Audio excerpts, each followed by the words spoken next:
Santé, votre magazine sanitaire, présenté par Peggy Wabeno, tous les lundis à 14h.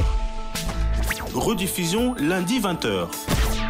Pour tout contact, Top Santé Top Congo @gmail.com ou contactez-nous au 082 280 1500. Top Congo FM, elle a tout d'une grande. Bonjour à tous, très heureuse de vous retrouver aujourd'hui pour ce nouveau numéro de Top Santé consacré à la transplantation des organes humains. Qu'en est-il de la RDC? Pour en parler, nous recevons dans ce studio deux invités. Il s'agit donc du docteur Berthier Nsadi qui est spécialiste chirurgien abdominal, mais il est également président du Conseil de l'Ordre national de médecins.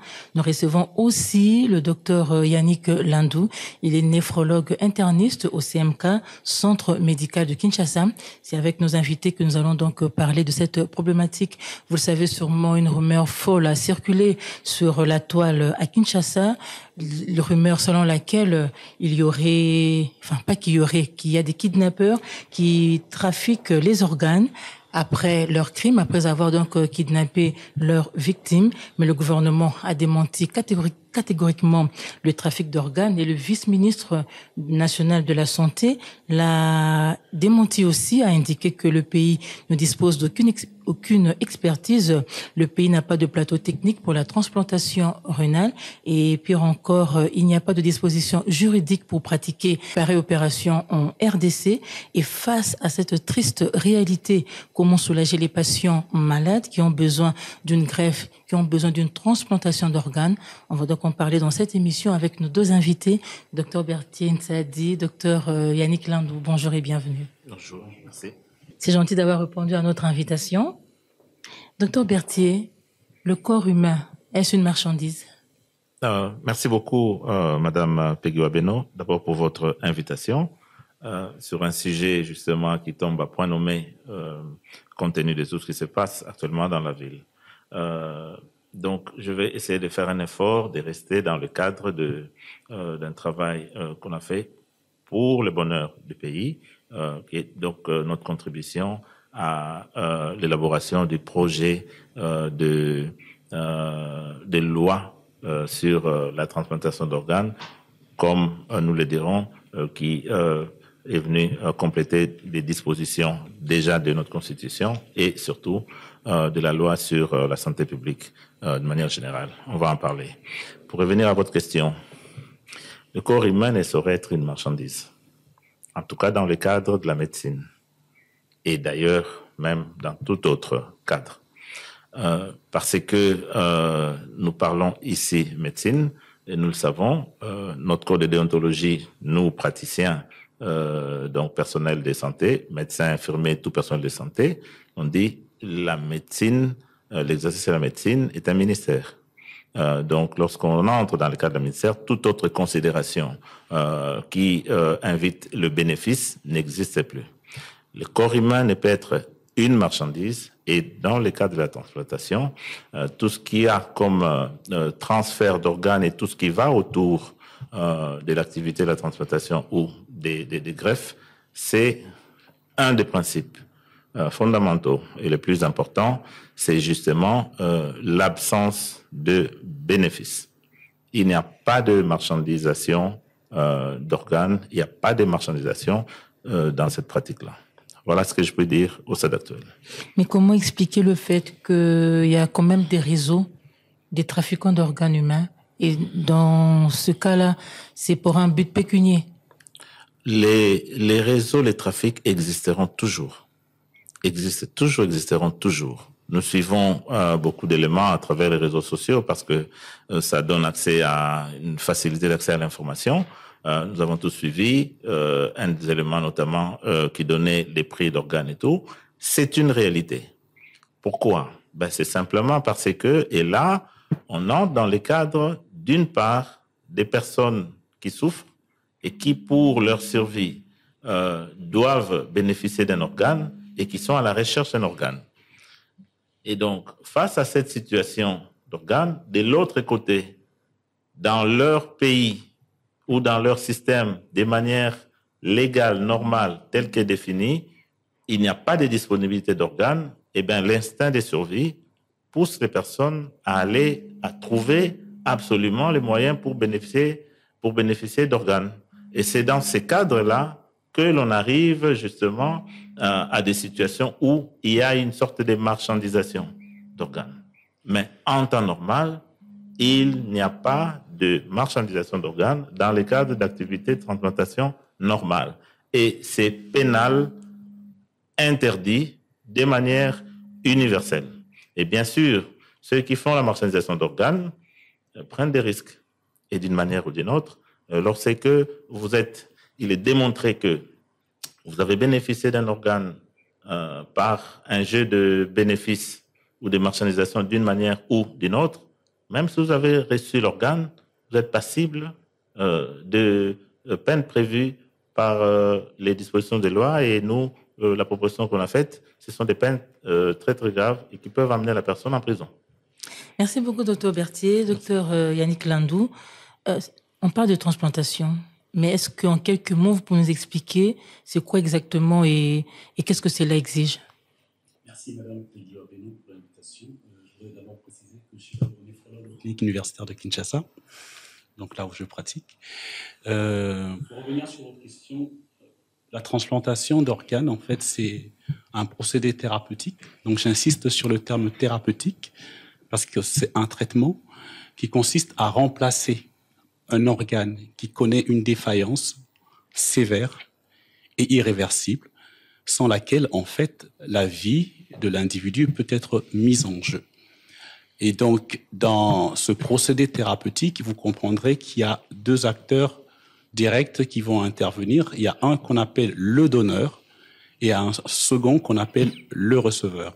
Et donc, il y a plein de critères de sélection du donneur et plein de critères qui peuvent montrer que le receveur peut être...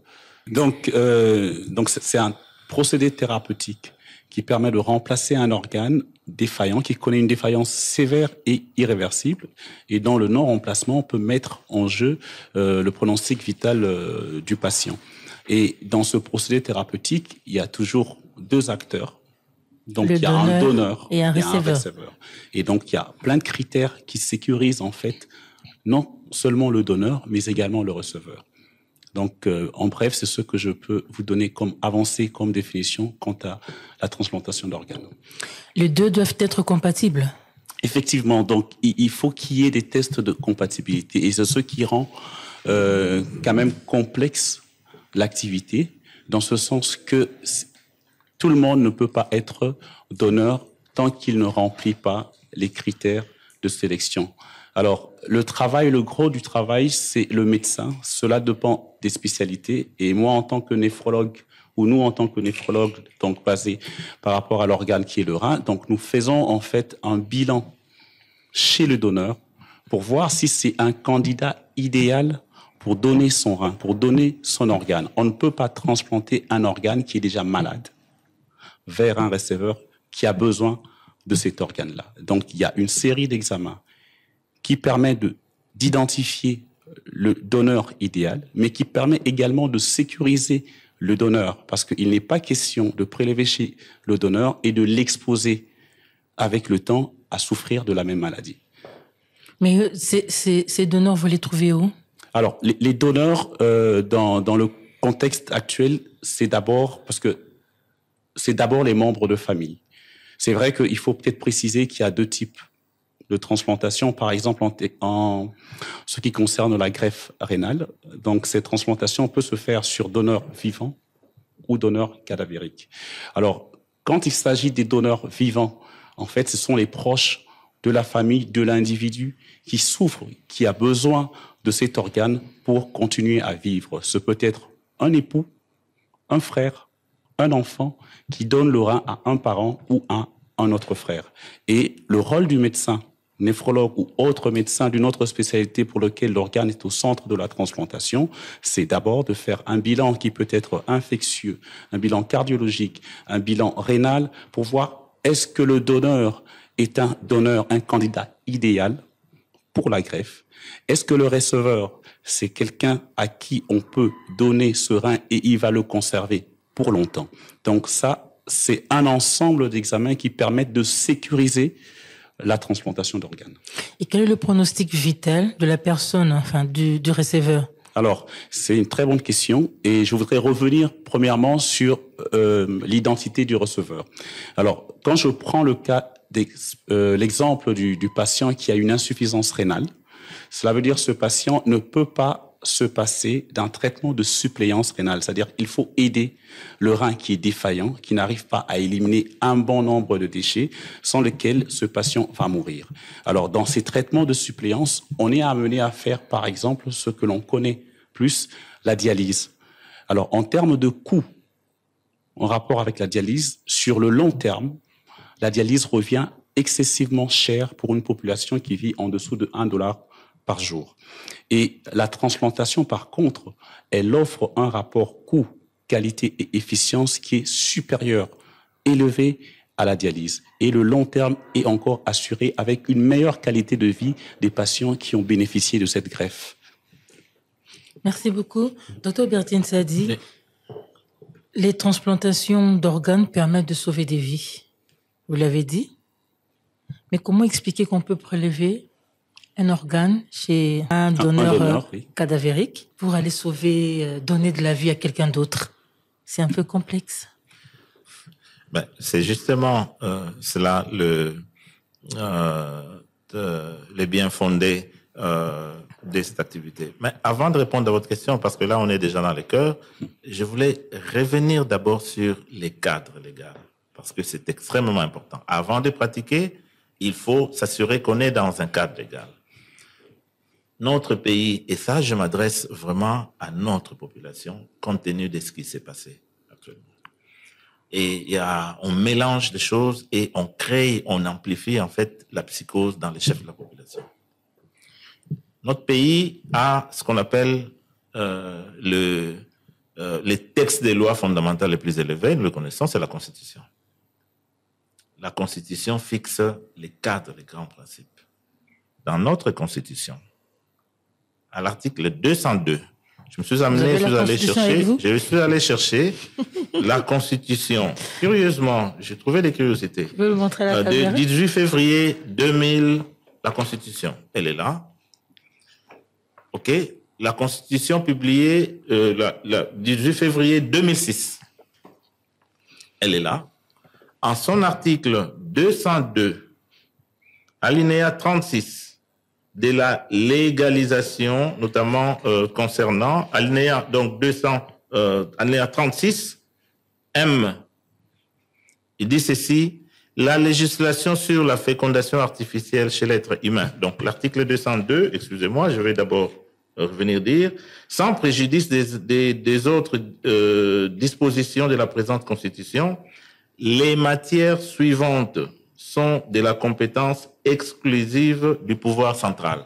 Donc, la Constitution parle des matières qui doivent exister et qui doivent être gérées par le pouvoir central. Donc, je vais donc à l'alinéa 36M qui dit ceci: la législation sur la fécondation artificielle chez l'être humain, sur la manipulation des informations génétiques et sur les transplantations d'organes et de tissus humains. Le législateur qui a créé la Constitution, qui a écrit la Constitution, a prévu l'activité de la transplantation des organes dans notre pays. Après ce grand principe, l'État, toujours, comme j'ai dit, c'est une curiosité, 18 février, la loi de la santé, 035, oui. C'est du 18 février, curieusement, je me suis rendu compte que c'était le 18 février 2018, mais qui a été modifié actuellement avec la couverture santé universelle, nous le savons, mais les articles principaux notamment n'ont pas bougé. Cette loi-là, entre l'article 64 et 66, évoque la transplantation, l'encadrement de la transplantation, nos textes de loi. Ça veut dire quoi? Le législateur a prévu. Maintenant, pourquoi est-ce que nous avons travailler sur justement ce cadre-ci, parce que ça, ce sont des grands principes. Maintenant, il faut écrire, déterminer des choses de manière détaillée pour que finalement si jamais le pays est doté des compétences et des moyens nécessaires, que cette activité puisse être pratiquée dans des conditions de la loi. Nous sommes l'ordre des médecins, nous jugeons les médecins par des textes et des lois. Nous jugeons la pratique médicale au regard de ce qui est encadré par les textes et lois. Voilà, donc je tenais à préciser cet aspect-là qui est extrêmement important. On va y revenir. On va y revenir. Maintenant, je reviens sur votre question. Comment est-ce qu'on peut penser prélever un organe chez un cadavre et le mettre chez un être humain? Pour sauver la vie. Ben, justement, cela. La médecine travaille constamment pour reculer, dans la mesure du possible, des connaissances médicales, la mort. Pour augmenter l'espérance de vie des vivants. C'est constamment. Et c'est pour cela qu'il y a des recherches pour traiter les maladies et ainsi de suite. Mais pour revenir dans le cadre de la transplantation, docteur Landou l'a dit, lorsqu'on est amené à remplacer un organe dans le corps humain, ça veut dire que cet organe-là ne fonctionne plus. Il ne sait plus assurer ses fonctions et donc il doit être remplacé. Le problème pour le remplacer, c'est qu'il faut trouver un autre organe. Les organes, dans l'idéal, il faut les trouver, les prendre dans leur environnement physiologique de fonctionnement, ce qu'on appelle transplantation sur donneurs vivants. Mais les donneurs vivants, c'est très compliqué. Voilà pourquoi, dans les pays développés, ils ont fait des recherches et on s'est rendu compte que dans un certain nombre de conditions sont réunies, on peut prendre l'organe chez une personne qui vient d'être déclarée morte. Jamais chez une personne qui est morte il y a 48, non. C'est une personne déclarée dans les conditions, ça c'est, peut-être si on a le temps, on va expliquer cela. Déclarée mort pour pouvoir prélever les organes et aller donc disponibiliser les organes dans ces circuits de l'activité de la transplantation. Je voudrais vous dire que à travers le monde, en termes de volume, c'est de loin le volume le plus important, c'est-à-dire des organes prélevés par des personnes déclarées mortes et qu'on a transplantés chez les vivants. Et des personnes en mort cérébrale, est-ce que c'est pas une façon de les condamner encore? Non, mais c'est justement cela. Là, nous entrons justement dans la définition de la mort, donc des préalables pour prélever les organes chez ce qu'on appelle l'activité des transplantations chez les donneurs cadavériques. Il y a des critères pour déterminer que cette personne-là, elle est morte, elle ne reviendra plus et que maintenant, si la personne avait consenti et si on est dans un cadre régulé, la transplantation, on peut prélever ces organes pour sauver d'autres vies. Voilà. Et là, il y a la mort. Mais ça se fait avec le consentement de la famille, des membres de la famille. Ah ben, bien sûr. Voilà, justement, on est dans le consentement. En fait, avant de prélever un organe, beaucoup de choses se jouent du vivant des gens. Du vivant. Et maintenant, là aussi, ça dépend de ce qui est dicté dans la loi ou dans les textes juridiques d'un pays à un autre. Il y a des pays, il faut pas avoir peur. Il y a des pays, par exemple, quand vous allez dans la zone Eurotransplant en Europe, en Belgique, Pays-Bas, Allemagne, et puis voilà, c'est un pays. La législation là-bas dit ceci. Et cette législation a été faite pour disponibiliser le plus d'organes dans le système. Disponibiliser le plus d'organes dans le système parce que, toujours dans le but de prolonger au maximum la vie, on s'est rendu compte qu'on peut prolonger la vie des gens si on leur substitue tel ou tel autre organe. Et donc, cette législation-là est un peu une législation qu'on appelle à l'extrême pour disponibiliser les organes. C'est-à-dire, toute personne est un donneur d'organes, a priori. Sauf si, de votre vivant, vous avez déclaré que moi, si je meurs, on ne prélève pas les organes. C'est comme cela. Ça, c'est à l'extrême. L'autre extrême, dans d'autres pays, est ce que nous avons proposé dans nos textes et lois, c'est si jamais la transplantation de la loi, voilà, ok, il faut une loi parce que c'est prévu dans la Constitution, il faut une loi parce que c'est prévu dans la loi fondamentale sur la santé publique. Donc, ne pas légiférer là-dessus, c'est laisser un vide. Voilà. Donc, nous, à l'extrême, compte tenu de nos conditions, compte tenu de nos cultures, ainsi de suite, l'on dit, ne peut être donneur que la personne qui a déclaré de son vivant, ok, que je suis donneur. C'est deux extrêmes complètement différents. Ça veut dire qu'une personne qui cesse de vivre aujourd'hui, s'il n'avait pas laissé un testament que moi, si jamais je meurs et que quelqu'un a besoin d'un organe et que le mien est compatible, on peut le prendre. S'il ne l'a pas laissé, s'il n'a pas écrit, on ne peut pas. Mais... Eh bien, je vais dire une chose, c'est que ces systèmes-là, de ces deux systèmes, le premier, il disponibilise plus d'organes. Disponibiliser les organes n'est qu'une intention. Encore qu'il faille que la personne qui décède soit exempte de toute maladie et autres. Il y a toute une batterie d'examens que l'on fait, Dr. Landou vient de le dire, et encore au-delà de cela, il faut qu'il y ait une compatibilité avec la personne qui peut recevoir. À l'autre extrême, qui est notre projet de législation ici donc en RDC, il y aura moins de disponibilité, mais je pense que dans un premier temps, et même peut-être comme cela, ça restera comme cela, peut-être que nous resterons dans ce cas de figure. Voilà. Docteur Nsadi, si l'on doit prendre des considérations éthiques, est-ce que moralement, c'est bon de le faire? La transplantation. Mais, alors, une autre chose que je veux dire. La question de la transplantation, c'est une des parties de la médecine où les aspects éthiques interviennent à un très haut niveau. La transplantation est éminemment éthique, au même niveau qu'avec le développement de la science et connaissances, tout ce qu'il y a comme génie génétique et tout, et puis voilà, reproduction et tout. Éminemment éthique. Éminemment. Il faut lire ce qui est les quelques lignes qui sont écrites dans les textes de loi de la santé publique ne sont que pour annoncer. Ben, il faut lire les propositions de toutes les lois à travers le monde, y compris les nôtres.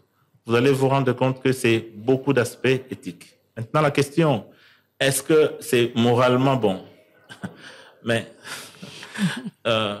Madame Peggy, si vous avez votre frère ou votre parent, on dirait qu'une personne chère à vous, qui est là, en train de mourir, et que on vous dit, la seule manière de le sauver, il a un organe, ces organes, pour rester dans les reins, il n'y a pas de disponibilité d'épuration extra-rénale. La seule manière de le sauver, c'est de le remplacer un des organes qui doit venir de vous et que vous êtes compatible. Je vais retourner la question pour vous demander si... Non, c'est moi qui pose les questions. Non. Je vais retourner la question à une personne qui, si moralement, il est bon de laisser mourir quelqu'un. Si vous dites non, vous n'êtes pas condamnable parce que ce n'est pas une obligation. Mais par contre, là intervient justement la morale, sa conscience en interne. C'est pour cela que beaucoup de personnes ont dit, c'est écrit dans la Bible, il y a du bonheur à donner de la vie aux autres. La question de la transplantation et les dons d'organes, c'est aussi ça. C'est-à-dire qu'il y a des personnes qui peuvent donner une partie de leur vie à d'autres pour que les autres continuent à vivre, mais c'est très moral. Merci, Dr Berthier. Voilà. Docteur Land, quel est l'organe qui est le plus transplanté? Merci pour la question. Je voudrais quand même revenir pour insister une fois de plus que le don d'organes, c'est un don de la vie. C'est un don qui est gratuit. Donc, il faut vraiment revenir dessus parce que il y a beaucoup de personnes que l'on peut sauver rien que par un don d'organes. Alors, il y a plusieurs organes qui sont transplantés, mais l'activité de transplantation, elle est plus élevée en termes de transplantation rénale. Et c'est une transplantation, peut-être le docteur Nsadi qui est chirurgien me dira, qui est moins complexe que les autres transplantations, même en termes de surveillance, en termes de bilan spécifique dans la pré-greffe et dans la période de post-greffe. Le don d'organes est un don gratuit. Le don d'organes, vous avez dit? C'est un don de vie. Un don de vie, il est gratuit. Mais comment expliquez-vous le fait que, en fait, je voudrais revenir sur un fait, vous le savez sûrement, c'est que c'est venu de se passer dernièrement au pays. Il y a des gens qui ont écrit sur les réseaux sociaux, sur la toile, qui ont affirmé qu'il y avait un réseau des trafiquants d'organes humains. On parlait beaucoup plus des prélèvements des reins. Le ministère de la Santé publique a démenti les faits. La SOCONEF également a fixé l'opinion que ça ne se fait pas au pays. La police nationale également, après avoir interrogé la bande des criminels, a affirmé que ça ne s'est pratiqué pas au pays puisqu'il n'y a aucune formation médicale n'a enregistré des cas pareils. Comment expliquez-vous le fait que le ministère de la Santé publique dise aujourd'hui qu'il n'y a pas d'expertise au pays pour pouvoir les faire, qu'il n'y a pas de plateau technique en RDC pour arriver à le faire? Vous dites que c'est un don gratuit pour sauver des vies. C'est un peu complexe. Comment peut-on apporter la vie alors qu'au pays, on n'est pas à même de le faire? Alors, merci pour la question. Je pense que je vais prendre la partie purement médicale et néphrologique et peut-être le Dr Nsadi va prendre l'aspect chirurgical parce qu'il est chirurgien. En termes d'expertise, moi je dirais qu'il existe de l'expertise en fait en République démocratique du Congo. Pour le cas d'espèce, pour la transplantation rénale, j'insiste qu'il y a toujours, c'est un processus. En fait, la transplantation de façon générale ne s'arrête pas sur l'acte chirurgical. C'est tout un processus de préparation avant la greffe, pendant la greffe et après la greffe. Donc, et pour le cas d'espèce pour les néphrologues, par exemple, lorsque nous organisons la greffe rénale, et donc lorsque nous organisons la transplantation de nos patients que nous suivons à Kinshasa, pour le cas, un exemple simple, c'est que j'ai un donneur qui se présente avec le receveur. Donc, nous faisons les bilans pour voir si le donneur, il est un donneur idéal, si le receveur n'a pas de contre-indication pour recevoir l'organe, et s'il y a une compatibilité. Et ces deux personnes sont envoyées vers un service de transplantation à l'étranger. Donc, nous savons préparer les patients pour la greffe et nous savons les suivre après la greffe parce que ces patients nous sont retournés. Et nous avons plein de patients que nous suivons à 1 année, 2 ans, 3 ans, 4 ans, 5 ans de vie et même plus parce que nous faisons des études sur ces patients qui ont été transplantés après pour voir leur durée de vie en termes de qualité de vie aussi. Donc, l'expertise pour la préparation de la greffe, pré-greffe et la post-greffe, elle existe. Et je pense que si nous voulons, nous pouvons monter dans ce pays un plateau qui permettrait de réaliser réellement la greffe. Le chirurgien parle. Mais comment expliquer que le gouvernement affirme qu'il n'y a pas de plateau technique? Vous avez dit que si on vous mettait dans les conditions, vous êtes à mesure de monter ce plateau technique, mais l'expertise existe. Il y a des néphrologues qui le font déjà. Aux cliniques universitaires de Kinshasa, et tous les néphrologues que nous connaissons, ils suivent des patients qui sont transplantés. Donc, ça veut dire que si vous suivez des patients transplantés, c'est que vous avez quand même de l'expertise pour suivre un patient qui a été transplanté. Parce que ces patients sont préparés à Kinshasa. Nous faisons leur bilan à Kinshasa. Nous les préparons à Kinshasa. Nous les transférons dans les hôpitaux. Et les hôpitaux chez qui nous transférons les patients nous donnent des rapports qui sont plutôt positifs. Et ces patients qui reviennent sont suivis par qui? Mais est-ce que c'est pas par le fait qu'il n'y a pas... peut-on dire aujourd'hui là, par rapport à ce qui s'est passé, il n'y a pas d'expertise? Est-ce que officieusement, cela aussi ne se fait pas? Alors moi, je dirais, c'est très difficile, mais je ne pense pas. Je prendrai au conditionnel.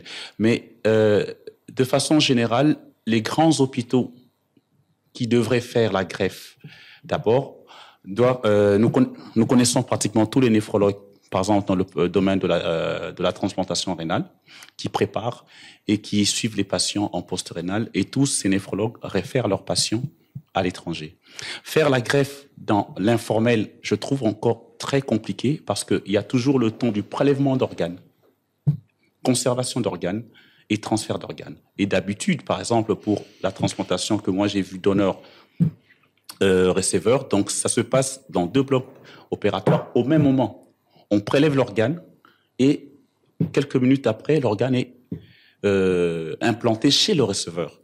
Et je ne pense pas qu'on a des conditions pour prélever, parce que ce qu'on a vu dans les réseaux sociaux déjà, c'est des personnes qu'on tue. On ne va pas prélever chez quelqu'un qui est mort. Chez une personne qui est morte, pardon. Parce que le président l'a bien dit, il faut qu'il y ait des conditions de viabilité de cet organe. Même les prélèvements chez les donneurs cadavériques, mais il y a une mort cérébrale, mais les organes sont perfusés pour maintenir cet état, pour préserver l'organe. On ne peut pas donner un organe mort à un receveur. Docteur Nsadi, vous avez évoqué des dispositions de la Constitution qui préparent déjà la transplantation rénale en RDC, mais pourquoi cela n'est pas possible? Oui, justement, c'est une partie des dispositions des lois, donc Constitution et puis texte mère de la santé et autres, et puis ce qui vient après, dispositions qui préparent. C'est pour cela que je voudrais dire ceci. Je vais d'abord évoquer la question des cadres à nouveau de la transplantation et puis de ce que nous vivons actuellement. L'activité de la transplantation, vous ne pouvez pas la pratiquer quand vous n'êtes pas dans les cadres. Légal, on a dit Constitution, la loi sur la santé publique, et il manque maintenant dans notre pays une loi, ce qu'on appelle la loi technique de mise en œuvre. Tant qu'il n'y en aura pas, un médecin peut transplanter dans ce pays. Parce que c'est prévu dans la Constitution, parce que c'est prévu dans la loi sur les principes fondamentaux de la santé. Donc, c'est un vide que les législateurs laissent, que de ne pas adopter une loi, quitte à verrouiller totalement et à ne laisser qu'un espace, ou alors quitte à modifier la Constitution et la loi sur la santé en disant il n'y a pas de transplantation. Laissez les choses comme cela, et ça, c'est l'information que je venais donner à la population. Je vais créer un précédent, ça veut dire qu'on peut ne pas le faire. Mais justement, c'est-à-dire que notre Constitution prévoit l'activité de la transplantation. Le texte des lois de la santé, la loi 035, modifiée du 18 février 2018, modifiée actuellement, parce qu'on a introduit des éléments à la couverture santé universelle, prévoit les cadres de la transplantation. Donc, il faut légiférer pour, si on veut que ça soit vraiment réduit, il appartient au législateur de voir à quel niveau on ouvre cela. Mais ne pas le faire, c'est un vide qui n'est pas bon pour les praticiens. Vous avez initié un projet, oui. Mais où est-ce qu'on en est aujourd'hui? Voilà justement, c'est ça justement qui a fait l'objet, vous avez tous suivi lors de la dernière session, je pense que c'était la plénière du 22 novembre, je pense, la dernière session ici qui venait se clôturer à la Chambre basse. La discussion sur la loi a été suspendue. On ne sait pas si ça a été rejeté ou comment, je n'en sais rien, mais la loi a été adoptée, la proposition de loi adoptée au Sénat.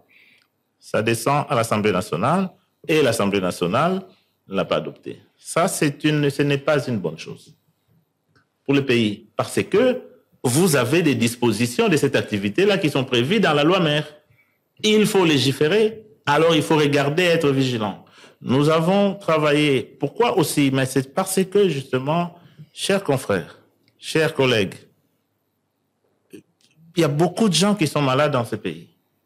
Et les néphrologues l'ont dit. Ils ont des malades, les Congolais, qui se font transplanter en dehors du pays. Ils vont chercher la vie en dehors du pays. Ils vont prendre les organes des autres. Nous sommes ici dans notre pays. Pourquoi on ne sait pas l'implémenter? C'est simplement parce que, d'une part, on ne veut pas avancer dans la loi en dehors du fait qu'il y a des infrastructures qui vont suivre. Qui manquent. Deuxièmement, pour revenir justement sur le plateau technique. Votre question, plateau technique. Avant le plateau technique, c'est encore des conditions éthiques. Je voudrais dire ici aussi à la population ce qui suit. On pense simplement que l'activité de la transplantation, on va dans un hôpital. Mais non. C'est énormément d'organes. Quand vous lisez la proposition de la loi, c'est beaucoup de comités. En fait, pour arriver à être mis normalement dans un hôpital qu'on va vous transplanter, c'est un parcours de combattants. Il faut le demander. C'est onéreux. Non, en dehors de d'argent. Ce n'est pas un problème d'argent. Il faut le demander. J'aimerais que vous receviez après nous l'association des patients greffés. Oui. Ils sont de plus en plus nombreux. Ils se sont constitués dans l'association. Ils vont vous dire c'est un parcours de combattants pour espérer avoir une autre vie. Et c'est comme cela parce que on ne blague pas avec les dons d'organes, parce qu'il faut tout protéger. Et c'est ce que nous avons fait. Maintenant, nous arrivons donc, beaucoup de comités, beaucoup de ceci, énormément les magistrats, tout le monde intervient pour que finalement, au travers de ces maillons-là, vous arrivez à être implanté. Ça veut dire quoi? Dans les hôpitaux qui seront accrédités à l'activité, et encore que ce n'est pas dans tous les hôpitaux, non. On entend, ah non, on a transplanté dans tel, on a prélevé dans tel, mais si ça a été fait, c'est simplement, je dis bien si, ça a été fait dans un contexte que je doute, et je vais vous l'expliquer pourquoi. Ça veut dire simplement que les praticiens, là, leur place, c'est en prison. Deuxièmement, mais maintenant, comment le faire? On parle de plateau technique. Dr Land l'a dit tout à l'heure. Mais l'organe, déjà, la personne, quand on dit donneur, vivant, tu dois déjà être screené. Beaucoup d'examens. Après ces examens-là, on doit aller maintenant vers l'examen où si on prend votre organe, on le met chez la personne. Madame Ouabeno, vous n'allez pas aller dans un hôpital, vous ne connaissez pas, et puis on vous dit, il y a un rein là-bas, on va vous donner. Non. Ça ne se passe pas comme ça. Et même vous-même, non. Par contre, la disponibilité d'organes obéit à 3 éléments. Pour les donneurs, les consentements, l'anonymat et surtout la gratuité. Ça veut dire que ceux qui disponibilisent leurs organes, ils ont été suffisamment informés, ils ont donné clairement leur consentement, il n'y a rien à bénéficier, vous n'avez rien, et enfin, c'est l'anonymat. Vous comprenez tout de suite que ce n'est pas comme ça là, quelqu'un qui va se réveiller et dit, moi je suis donneur d'organes. Maintenant, sur le prélèvement, pour que ça soit donné à une autre personne dans un hôpital. C'est là qu'intervient justement les aspects techniques. On pense que vous avez quelqu'un là, vous prélevez son organe et puis vous allez le mettre sur... Non. Quand vous prélevez un organe, là, je rentre maintenant dans les aspects techniques. L'organe doit déjà être en condition physiologique d'être prélevé. Chez un donneur vivant, comme on l'a dit, on est dans une salle, on prélève et puis on va de l'autre côté. Il n'y a que 2 conditions où celui qui reçoit sait d'où vient l'organe et celui qui donne sait d'où vient l'organe. 2. C'est dans la transplantation de donneur vivant. Vous donnez un rein à votre frère ou à votre soeur ou à votre mari. Et 2, dans les transplantations croisées. C'est-à-dire que vous avez 4 personnes, un donneur et un receveur, mais les vôtres, vous, qui devez donner à moi, on se rend compte qu'on n'est pas compatible, mais c'est compatible de l'autre côté, et de l'autre côté, c'est compatible. Donc, on fait ce qu'on appelle un don croisé. Il n'y a que dans ces 2 conditions-là où les personnes peuvent savoir. Mais en dehors de cela, dans la grande majorité d'activités de transplantation, notamment chez les donneurs cadavériques, vous ne savez pas d'où ça vient. Évidemment, les cadavres, lui, il ne saura jamais à qui son organe aura servi. Donc, il y a tout cela. Et l'organe, quand on le prélève, il faut les vider de tout ce qu'il y a comme sang à l'intérieur parce qu'il circule du sang dans nos organes. Et c'est des produits très compliqués. Et c'est une technique très compliquée. Et puis après, vous allez les conserver dans des conditions très précises pour pouvoir les amener à des moments très précis. Au-delà d'une certaine heure, on ne peut pas. Quand vous mettez tout ça ensemble, vous comprenez tout de suite que tout ce qu'on nous présente, on prélève les organes, c'est pour aller donner, c'est simplement des effets des réseaux sociaux. C'est vraiment... Je voudrais aussi dire une chose. Quand on était très jeune, je me souviens encore, on disait qu'il y avait un trafic d'organes ici. Je me souviens encore d'un des grands musiciens qui nous a quittés. On n'a jamais prouvé ça. C'est toujours comme cela. Les effets d'information de masse existent. Mais sans rejeter totalement la question des trafics d'organes, qui est une question réelle dans beaucoup de pays. Et c'est pour cela que la proposition des lois sur lesquelles nous avons, nous en tout cas, apporté notre contribution aux côtés des scientifiques et surtout du sénateur qui l'a proposé. C'est une proposition de loi sur la transplantation adaptée à nos conditions. Beaucoup des honorables députés, malheureusement, ne l'avaient peut-être pas lu et ils ont fait suspendre Est-ce que vous comptez la discussion sur la question. Et bien sûr, parce que nous ne le faisons pas pour nous. Ben, nous le faisons. Madame, beaucoup de sénateurs et de députés ont reçu des organes des autres. C'est vrai. À l'extérieur du pays. À l'extérieur du pays. Pourquoi pas chez nous? L'indépendance, l'autonomie, c'est quoi? Nous travaillons dans notre domaine de la santé et nous avons les devoirs, nous, les techniciens, de dire aux législateurs, dans ce domaine-là, on n'est pas autonome. Les pays voisins le sont. Les pays d'Afrique noire le sont.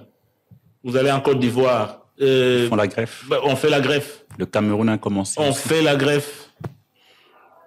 Mais, comment? Docteur Berthier, oui. Aujourd'hui, on prend la couverture santé universelle. Oui. À quoi servirait-il d'avoir cette disposition si on n'est pas à même de faire même une transplantation rénale sur place au pays? La disposition de la couverture santé universelle. Ben, c'est justement ça. Alors, c'est aussi ça. La question de la couverture santé universelle va ouvrir une porte et on va tous être surpris. Il faut faire extrêmement attention. C'est-à-dire quoi? C'est-à-dire que on crée, et ça c'est l'ordre de médecins, en tout cas, nous battons pour la concrétisation de cette grande promesse de nos gouvernants. En fait, on ouvre l'accès aux soins. Ça veut dire quoi? Ça veut dire que tous les patients qui ne peut peut-être pas être accessible à tout le monde. Tous les patients que les néphrologues gèrent là, ou certains qui se sont résiliés à attendre la mort, ils vont se retrouver à nos portes. Aussi bien pour rester dans le cadre de la néphrologie, aussi bien pour l'accès à l'épuration extra-rénale que à la transplantation. Or, il a été démontré que si vous maintenez les dialyses sans l'activité de la transplantation, vous allez vous écrouler. Parce que ça coûte beaucoup plus cher plutôt que de transplanter les malades à long terme. Alors, que devient le corps après un don d'organes, docteur Lamar? Alors, c'est une très belle question. Le donneur, celui qui a donné l'organe, hein, donc normalement, il y a une surveillance du patient donneur. Et ce qui est important de dire, j'insiste toujours sur les critères de sélection, parce que les critères de sélection sont très déterminants sur le devenir du donneur. Et nous choisissons souvent une population de donneurs qui est indemne de maladie, qui pourrait exposer à long terme de présenter lui-même une insuffisance rénale. Je voudrais préciser que normalement, nous avons 2 reins et que l'on peut vivre avec un seul rein. Parce que la question peut arriver, mais donner un rein et moi, il me reste quoi? Est-ce que je pourrais vivre? Effectivement, on peut vivre avec un seul rein et ce rein-là compense le fonctionnement, en fait, l'épuration de tout ce qui est déchets produits par le corps humain.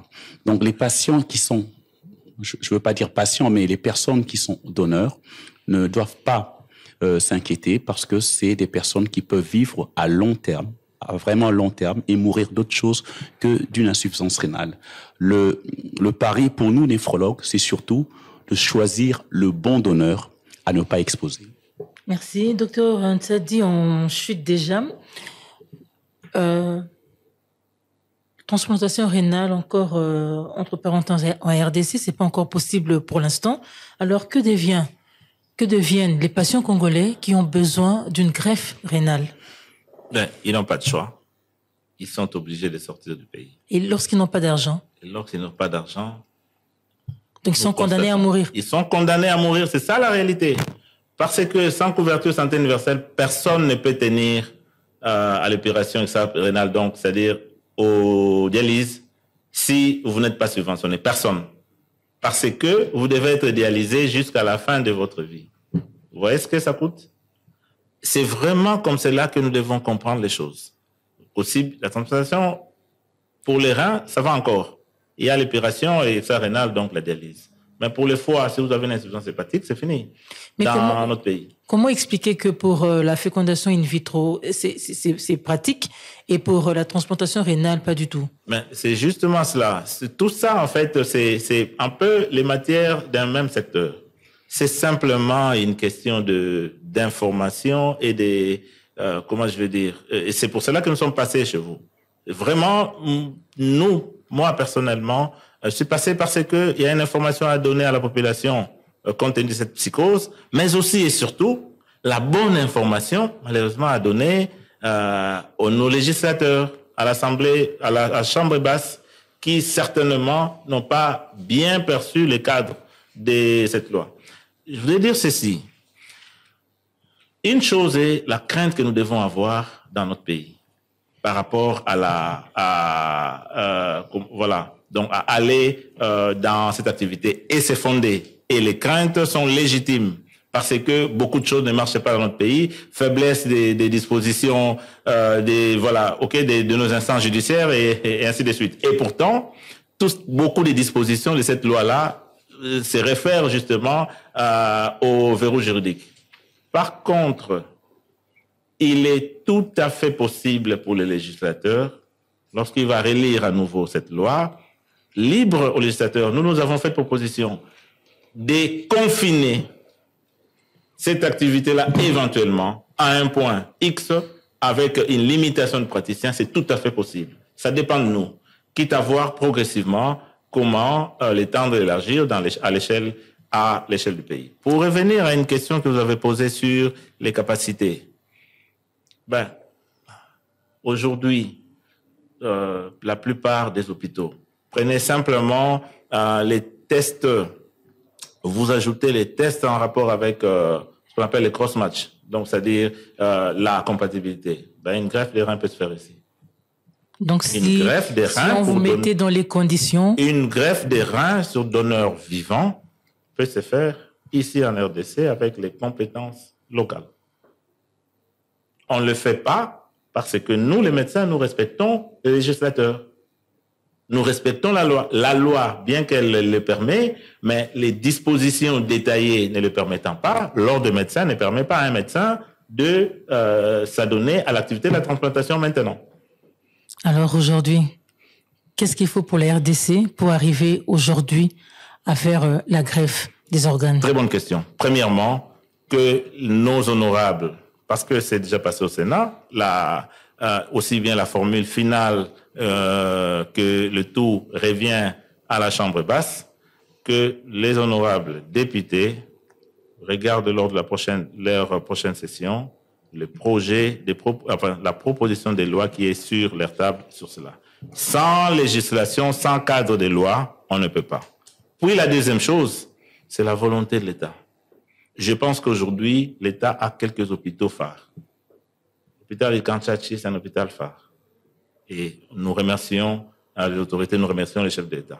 Mais vous prenez les hôpitaux comme les cliniques universitaires, l'hôpital général qu'on est en train de construire, c'est amplement suffisant. Et puis après, maintenant, une chose est les compétences, l'autre chose est d'entraîner ces compétences.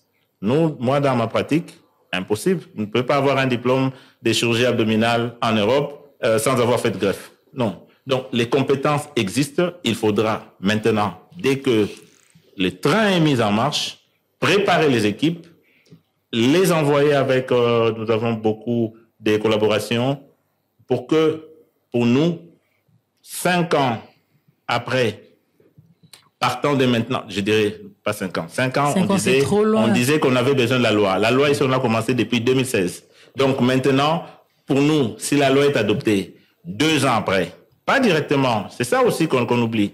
On ne peut pas investir dans une activité dans les hôpitaux alors qu'on n'a pas les textes de loi. Impossible. Et ça, on doit le dire aussi.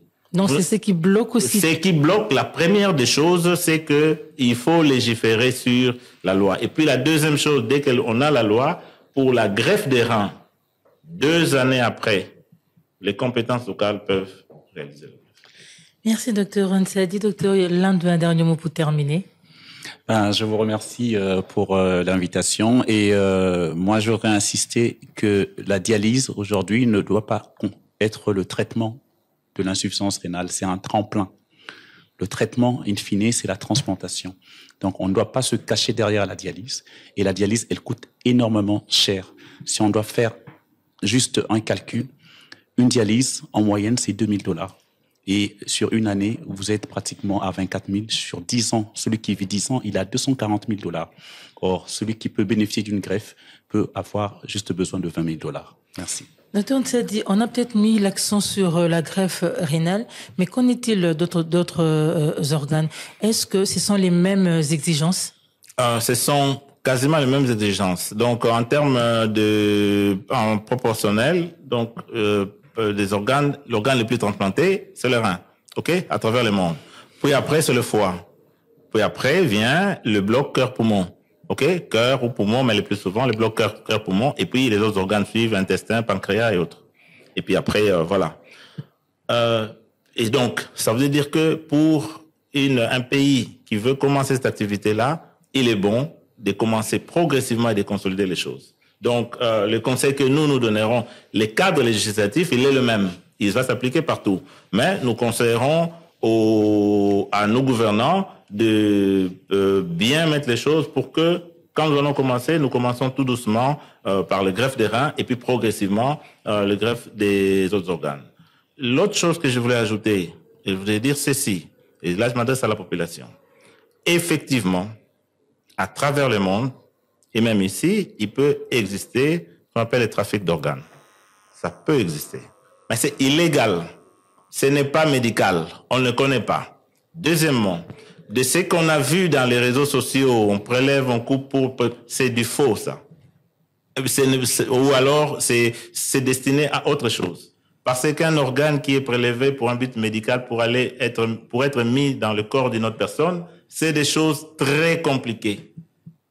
C'est extrêmement important de le dire. Enfin, la troisième chose, je voulais dire, et là, c'est à nos législateurs, de séparer les choses entre la psychose qui existe actuellement avec tout organe et ce qui doit être fait dans le cadre de la législation qui se trouve à l'Assemblée nationale, légiférer sur les dons d'organes. Ne pas légiférer, c'est justement ouvrir la voie à des pratiques illégales.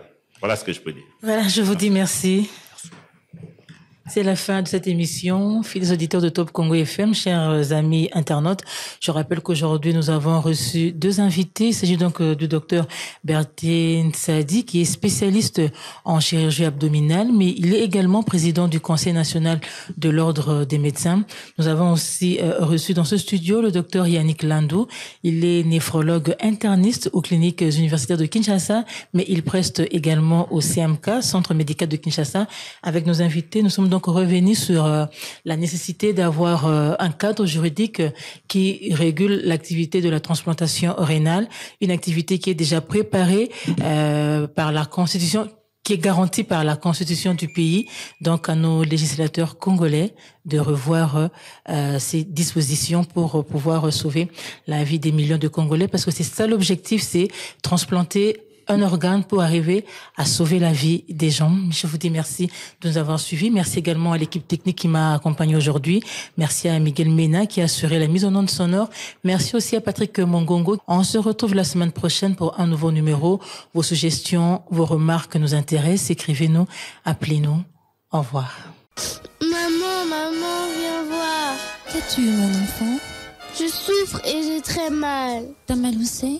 Ici, sur le côté. Top Santé, votre magazine sanitaire, présenté par Peggy Wabeno, tous les lundis à 14h. Rediffusion lundi 20h. Pour tout contact, Top Santé Top Congo @gmail.com ou contactez-nous au 082 280 1500. Top Congo FM à la toute d'une grande.